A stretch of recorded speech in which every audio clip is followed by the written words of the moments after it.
We're here today at the gallery in Bangkok, and I'm here with Liptalk.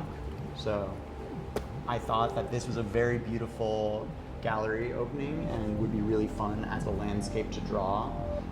You're welcome to draw along with us. We've both brought our sketchbooks here today, and we're going to talk about art and creativity and do what we normally do on this channel, which is drawing. And if you want to draw along with us, you are welcome. If you want to do whatever work you have already assigned to you at home, you can do that. Or if you want to draw what's on your desk, that's also fine. As we always say, there's no good drawing, there's no bad drawing. There's only just putting pen to paper or doing whatever it is that you want to do. So, yeah. I have a question. Do you have a mantra for your art or something that you return to frequently? Oh, good question. Because I have to think about it, you have to question whether I really do, because it's like if I had one, it would be right there. But I do, I do always come back to, like, I'm an improviser and a musician, and when I find that I come back to certain words when I'm just flowing. So I come back to the center. The center? Yes, that helps me. Come back to the center. Sort of a Ram Dass, be here now. Be here now, yeah. Just coming back. And yeah, that's the short answer. And just, do you want to tell the viewers a little bit about yourself and Sure. the kind of work you make? Sure. So we are here at the Mantis Shrimp Matrix. This is my first multimedia art exhibition. Mm-hmm. And I'm just grabbing my sketchbook here, and also my oracle cards. If we want to choose an oracle card before we begin, I can do that. But yeah, this is my first foray into multimedia art, and I'm so grateful to the Atta Gallery for inviting me and letting me bring all of this trash into this beautiful space. It's all made from trash from the beaches in Thailand, and it's been such a journey, a big learning experience, and I'm so grateful. I remember my first time doing a gallery show, I was really freaked out. I did like a tiny solo show, not nearly in as nice a space as this, and I was just like totally freaking. Really? Yeah, because like you had to, at least for me, I had all these pieces that I had to hang level, and and I luckily had a friend who'd worked as a what is it called, art handler. Mm-hmm. And I didn't even know any of the tricks of like getting all the centers lined up, because everything's all the same. But was it your illustrations? Yeah, yeah. I had all these pieces of comic poetry and stuff that I was working on at the time, back when I was doing the MFA. Wow. Yeah, I didn't go to art school, so That's good. so this was. Save your money, folks. I just, wanted to expound on a concept, and the Atta Gallery during Bangkok Design Week wanted to try something new and show art that is multi-sensory. And this project really speaks to that, because at the very core of what I'm doing is trying to create a system that we could actually hear at least one element of the way that the shrimp can see. The mantis shrimp. The mantis shrimp can see, yeah. So, because they have the most incredible eyesight of all animals, and in the animal kingdom. They have like 16 photoreceptors, and we only have 3. So we could never really see the way they see with our human limitations, but we may be able to hear the way they see. That's what I heard one scientist say, and that gave me a lot of I was just like, whoa, as a sound person, I was like, let me try. So there's a sensor here that's picking up the infrared information of the room. and it's connected to Arduino hardware, and then that's the input into this modular synth, which you can't hear right now, but I'm going to give you the sound to put to put in the video. But usually, like when this is open to the public, you can go and connect with the sensor and actually change the sound yourself. Oh, very cool. Based on your proximity to the How sensor. did you come into learning about the mantis shrimp and getting interested in it? I think I was just scrolling and saw something about the mantis shrimp, and then I was like, oh, whoa, wait Because I a also second. have come Then- across some mantis shrimp content in the last couple of years, and I was like, it's like interesting. The mantis shrimp. Yeah. Trending. I mean, I hate that that's the truth because, but that's always been true about all right? Like, you hear something on NPR, then you think about the thing, and then like someone makes an art piece, and then someone goes to that gallery and they get an idea. And Right. So that's, I think, always been, right, how a meme in society, even pre-TikTok and whatever. Yes. I mean, the algorithm probably showed me the mantis shrimp and knew. It knew that's what you wanted. It knows what you need. I would go down the rabbit hole, but I'm actually really grateful for that. I don't love social media. I don't love what it's doing to our attention. But I am grateful that I learned about the mantis shrimp and then went down the rabbit hole and really thought a lot about humanity through the lens of this ancient creature, because that was another thing. Oh, by the way, I'm so distracted, but I just want to show you that this is the card that I pulled for us. The source. Infinite potential, the unknown, and the cosmic womb. I can take a little video and I'll put this in. Yeah.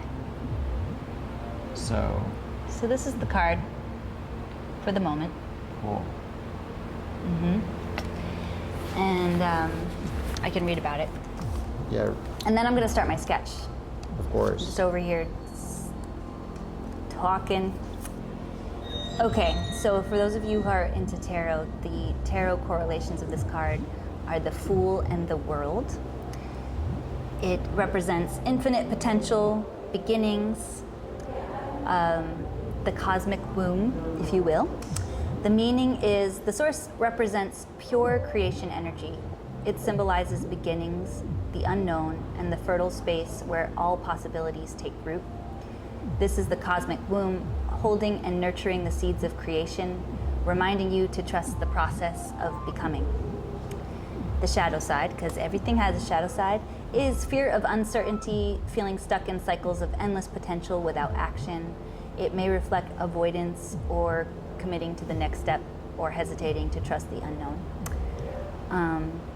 And the I Ching symbol that it correlates with is the receptive, which is hexagram 2. It's earth over earth. And this symbol represents the nurturing, fertile energy of pure yin, the supportive force that brings potential into form and provides the foundation for creation. Nice. So there we go.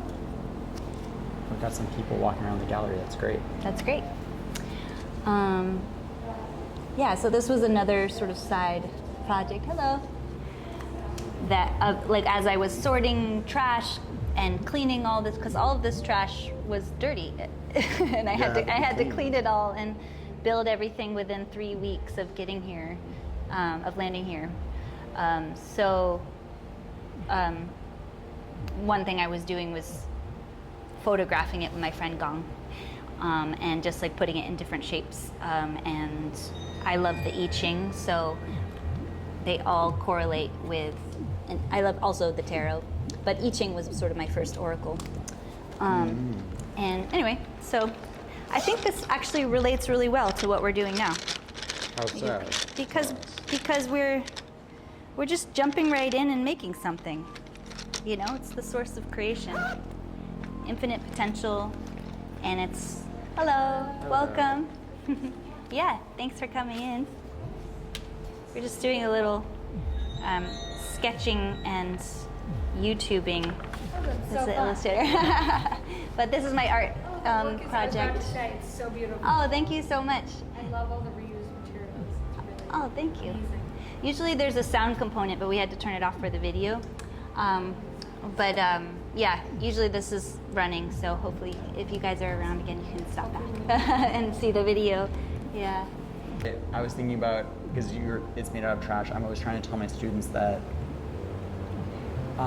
I feel like there's always this voice in our head that's like, oh, I can't make a film because I don't have a good enough camera, or oh, I can't I'm not like have good enough paint, or I don't have whatever it is that stops us from making art. And I remember it was even a debate that I would get in sometimes with art friends, because they'd be like, well, we can't really do that project because we don't have the money to pay so-and-so or whatever. And I was like, but like if we're all not paid, we're just doing it. Like there's always like a way to create art.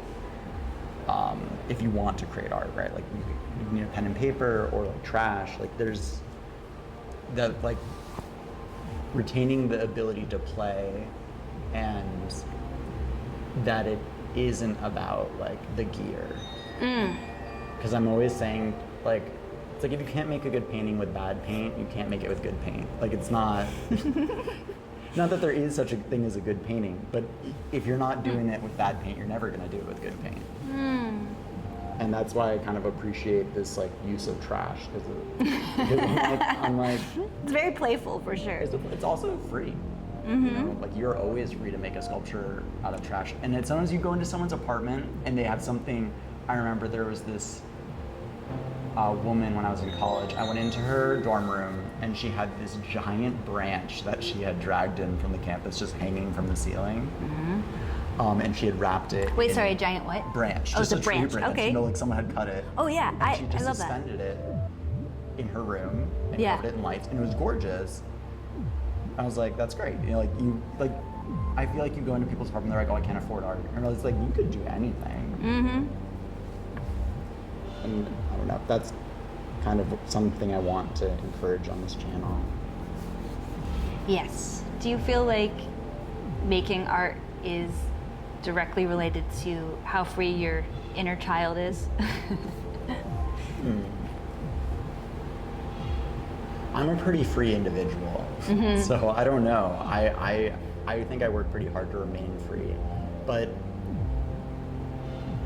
I do think our society works pretty hard to tamp down your inner child, like at every chance that comes along, right? Like whether that is putting you in debt, whether that is getting you to do a job that you don't want to do, telling you that you have to be married and have kids. Like, not that I think there's anything wrong with getting married and have kids. I saw this interesting thing where it was like that, like there are so many ways that life tries to control your inner child that I don't know if I just feel like it's art, but I do think that the creation of art is meditative and calms the mind. So I guess I want people to start. I think there's this whole like mindfulness movement to get people to meditate or get people to be on their phone less or whatever it is, and that's all very like you should meditate, you should, and like I feel like when I have that attitude, it becomes hard to do the things because it's something that you should do. But then when I form it as like it's okay just to like play and make bad art and just waste some paper, and that counts as meditation.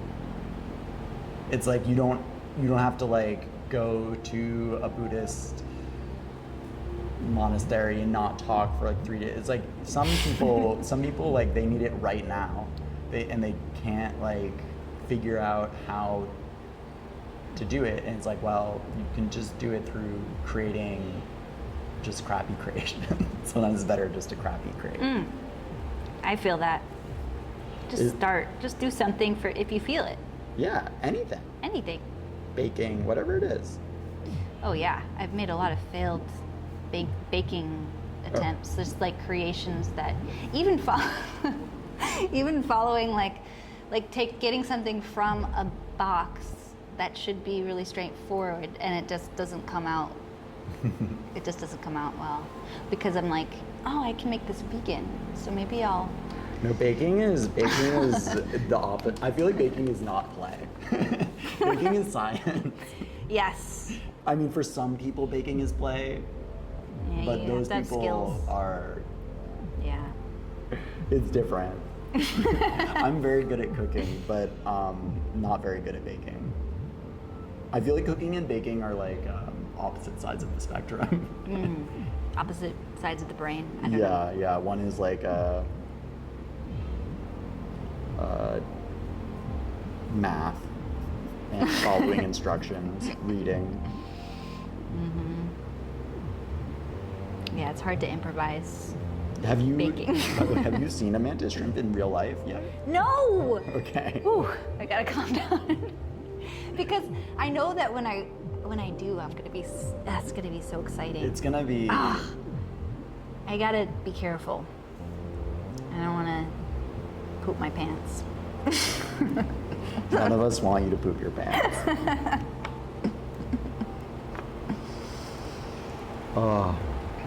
Do you draw frequently, or what is your, if not drawing, what is your creative outlet at home?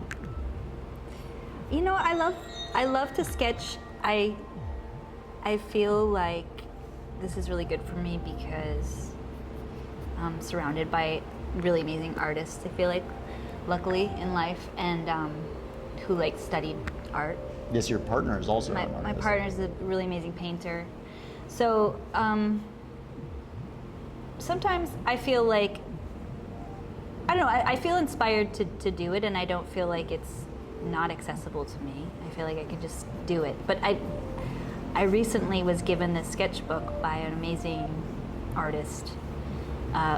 His name is Pinong, and he lives here in Thailand. I can show you some of his paintings. They have such energy. They're huge, and they're abstract and colorful, and they like just like you really feel something. You know, I do. When I walked into his studio, I was amazed. And he encouraged me to sketch every day, and he gave me this book. But he also gave me some instructions.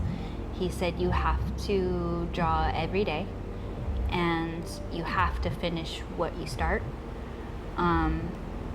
before the end of the day, and you can't go back. Those are, I agree.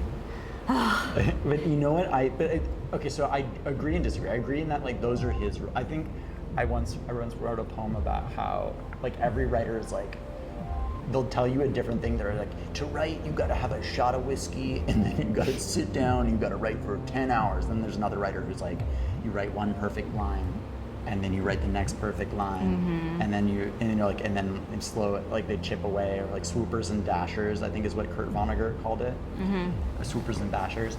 But I do agree that, so I have a rule for myself, which is I never leave the house without either my sketchbook or my camera. So it's like gotta be one. And it isn't that I have to draw every day. I would like to draw every day. I try. But it's like if I'm too tired to bring the sketchbook, I'm bringing the camera. And that it's just like I have to create. But that's just because I'm a full-time artist, and I feel like, you know, it's already so loosey-goosey sometimes on the career front. I gotta like be like, I'm on it. But I do think that if you ever want to improve on a skill or push a style, you do have to like add constraints to the creative process to make it grow. So I agree with him. It's like, yeah, you just have to finish the sketch, so it can be a bad sketch that's done. You know, so that it's like, Yeah. not, you know, personal. Yeah. That's why I always say like, there's no good art, there's no bad art, because it's like, how many times has someone had a piece of a painting on a wall that they loved that you hated? So many. And somebody loved it. It's not about good or bad. It's because those things change too, based on like. You can have hateful art though. Like you can create something that's bad for society, right? That's true. You could do that, but it's not bad in its own aesthetic sense. Right? Like you can do bad things with art, but the actual the actual aesthetics itself of the thing is not good or bad. Yeah. Yes. I was trying to be in a non-judgmental space making this art here Oh, that yeah. we're in. I really had to practice that because I feel like, especially when, you know, I'm looking at humanity through the lens of this really ancient creature who has a tiny brain. And here we are with these big brains. You know, we're a super young species in comparison. But like, what are we doing with our brains? You know, what are we doing? These creatures have these evolutionary superpowers, and like, how are we evolving as a species? So kind of looking at it with curiosity as opposed to judgment, and practicing that. Just like asking the question, like, how do we evolve? Not just like with technology, but how do we evolve emotionally and collectively, you know? I do know.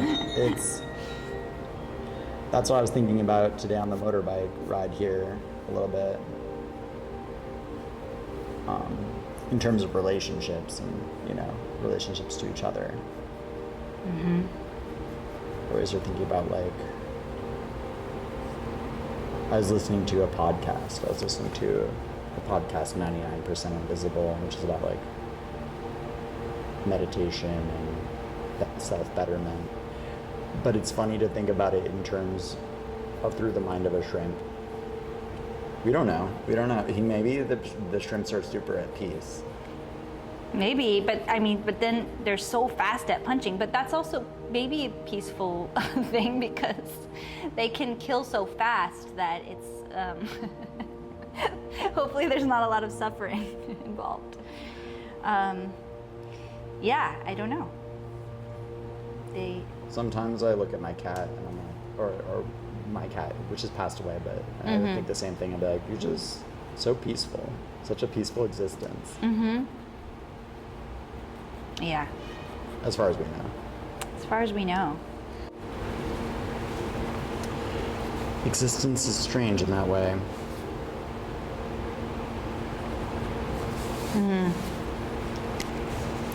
So, do you primarily work as a musician? Yeah, that's been my life so far. I grew up singing jazz in my family's restaurant and working there as a kid. I'm one of 5 kids, and we all worked at the restaurant. Amazing jazz musicians would come through, and so it was a very... I mean this with total love. You a little bit remind me of Louise from... Have you ever watched Bob's Burgers? No, I haven't. I am so But bad. They're also like singing in kids who grew up, who are all working in their family's restaurant. Really? Yeah. What? Yeah. Okay, I'll have to find my... Wait, what is she? She's a burger? Or what is she? She's a kid. She's a kid. And okay. she's working in her family's restaurant. And Okay. there's a lot of songs in each episode. Well, that's me. Yeah. Yeah, so that's my background. And That's it awesome. was kind of weird. I mean, it was great for a lot of reasons. I mean, I love hanging out with musicians and having them all as teachers in a way, you know, hearing. Sorry. Did you always know you wanted to be a musician, or was it like, because my dad's a writer, and I was always like, I'm never gonna be a writer. And here I am. I always knew.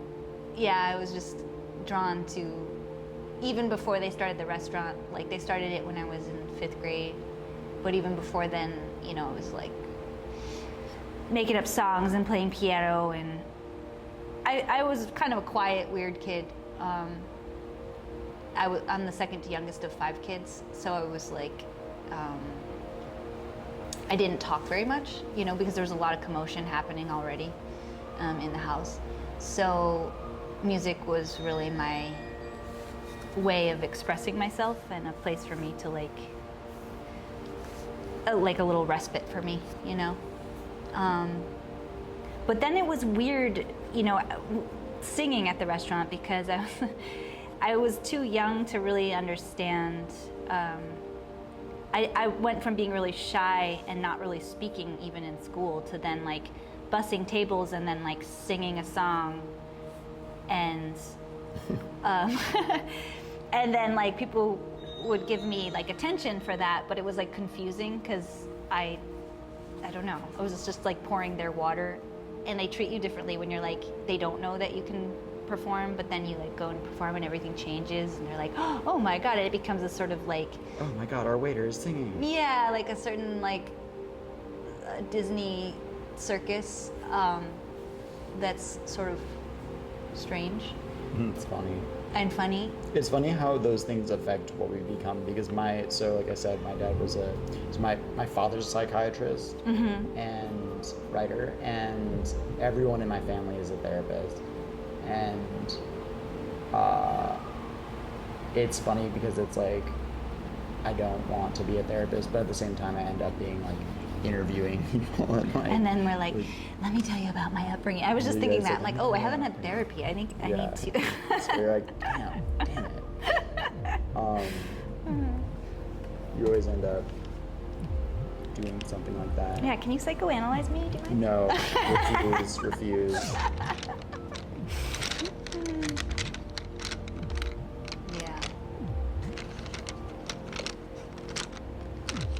Having fun drawing this tent. I don't think it looks like a tent in my drawing, but I'm happy with it.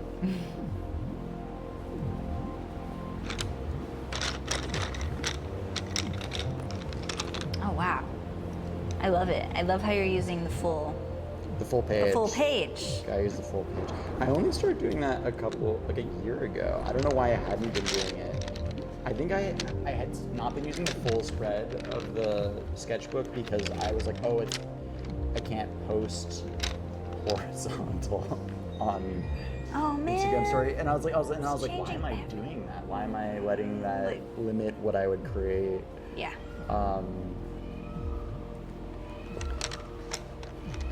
There's like I always think it's a cat in heat. No, if you can hear it, but it's a special bird. It's yeah. Like Taiwan. Thailand bird. I forget the name of it. I call it the uwu bird. The ooh. It's like ooh. Wow, that's what it sounds like to you? Like, oh yeah. You know what it actually sounds a lot like is a peacock. Yeah. Peacocks sound so much like that. I actually have a video I just was editing today that has peacocks in the background. And they're so loud. You really did make these look like an anemone. Thank you. Kind of like a what are they called? Those white things when they're like out. Well, this is a barnacle. Yeah. That's a barnacle. This was supposed to actually be a coral reef family. But have you seen the barnacles when they open and they have their like weird open part? Oh yes. They kind of do that. Oh wow. They're freaky. Yeah, I see what you're seeing. Do you think? I think about this sometimes. Do you think it feels bad to the whales having the barnacles on them, or it's like not even a thing? It's like a mole. I feel like it would be.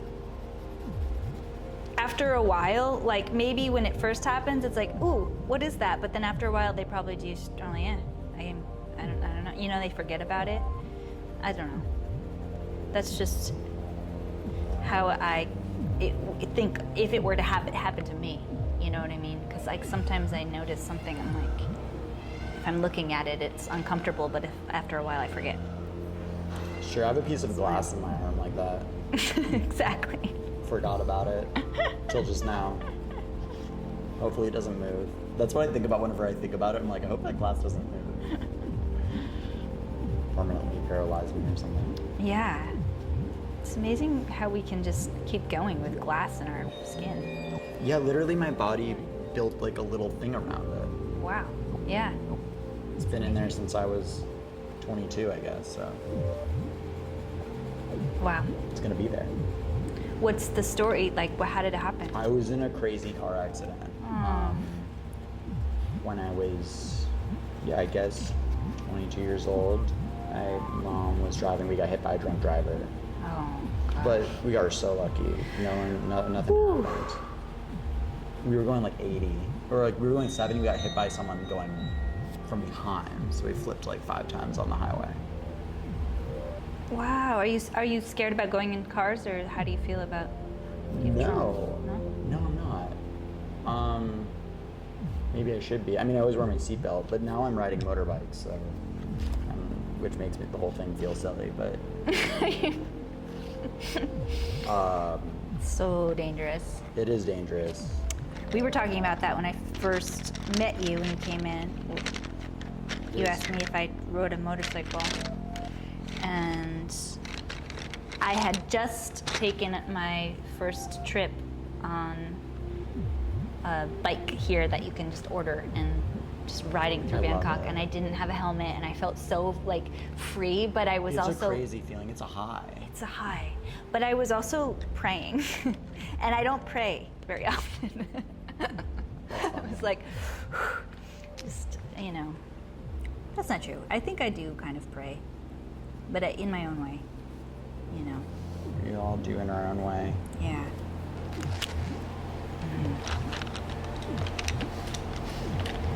But yeah, there's nothing that, like, if you need to be here now, if you need to be in the moment, do something like that. Because, Motorbiking, Yeah. it makes me feel much less depressed when I do it. I mean, motorbiking is like all illicit, all dangerous things, sex, drugs, and rock and roll.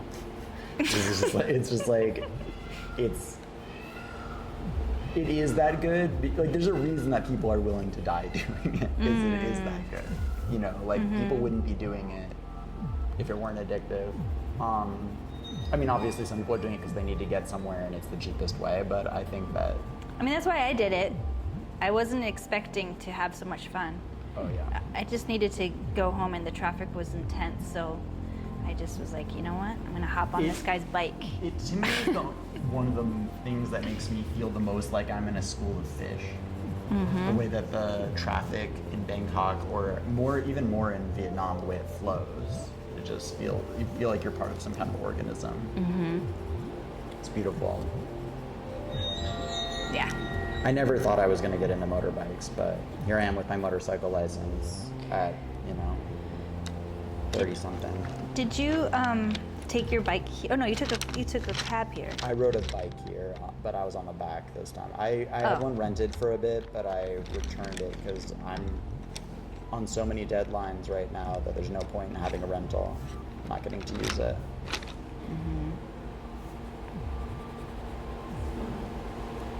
Wow. I'm happy with this. Will someone who doesn't know what this is know what it is when they look at it? No. Will I have the memory of having drawn this forever? Yes. So.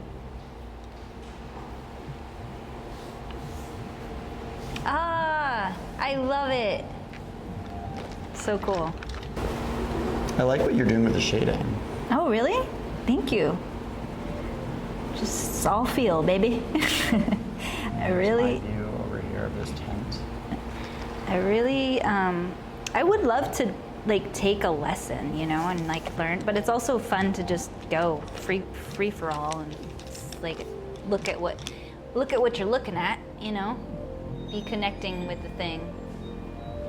Oh. I think that lessons are good as far as technical technique. Can I videotape what Sure. you drew as well? Sure. I just realized that I have had a mantra pop into my head. Oh yeah? Yes, recently, and it's related to what we're doing. It's just do what you're doing. Do the do. Do what you're doing. We're not sponsored, but if Mountain Dew wants to sponsor us, I will sell out. I'm ready to sell out.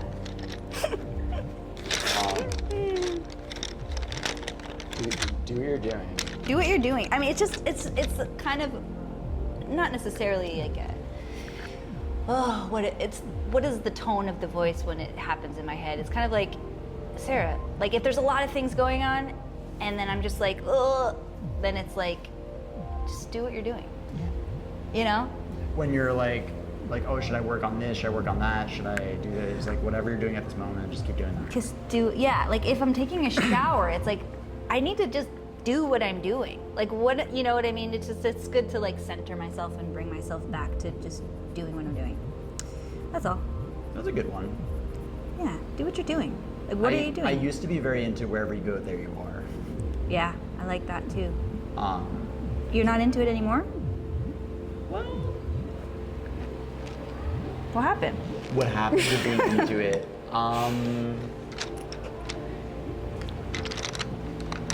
I think I live very much like that, so I don't think about it as much. I'm just You've like, integrated it.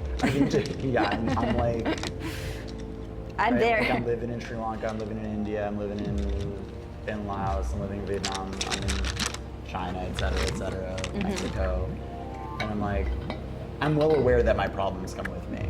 You know, I'm not, I think there's a really great Adam Sandler sketch where he's a travel agent trying to sell Italy, and he's like, come to Italy. He's like, but I have to warn you, whatever problems you have in the United States, you will also have in Italy. It's like, yeah, I know that. I've already integrated the idiom. You get it. So now, Yeah. You can't run. You can't run from yourself, man. you run from yourself. Yeah. Yeah. Do what you're doing. Do what you're doing.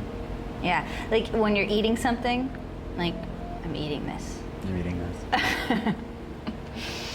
Yeah.